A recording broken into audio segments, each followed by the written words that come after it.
একটা মানুষকে ধ্বংস করার পেছনে শুধু একটাই কারণ থাকে, তা হচ্ছে বদনজর। বদনজর যে এতটা খারাপ তা কিন্তু বলে প্রকাশ করা যাবে না। বদনজরে কিন্তু একটা মানুষকে ধ্বংস করে দেয়।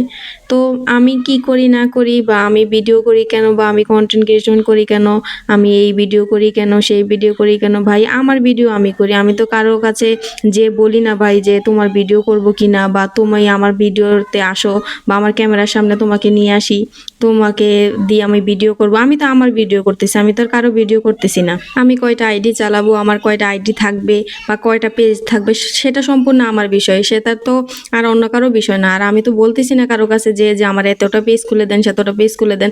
আমি পেজ খুলছি, আমার হাজবেন্ড আমার পিছনে আছে দেখে, আমার হাজবেন্ড কিছু বলে না দেখে আমি পেজ খুলছি। এতে যে বলবেন যে বউ ব্যবসায়ী করতেছে বা বউ দিয়ে টাকা ইনকাম করতেছে, হ্যাঁ টাকা ইনকাম করতেছি, তো আপনাদের সমস্যা কি? আপনারা চাইলে আপনারাও করেন, যোগ্যতা থাকলে আপনারাও আপনাদের বউকে নিয়ে বা বউদেরকে নিয়ে ভিডিও করেন। আমি তো আর খারাপ ভিডিও করতেছি না। তাই তাদেরকে বলতেছি যারা আমার পিছনে পিছনে আমার বদনাম করেন, তারা সম্পূর্ণভাবে আমার ভিডিও দেখা থেকে বিরত থাকুন।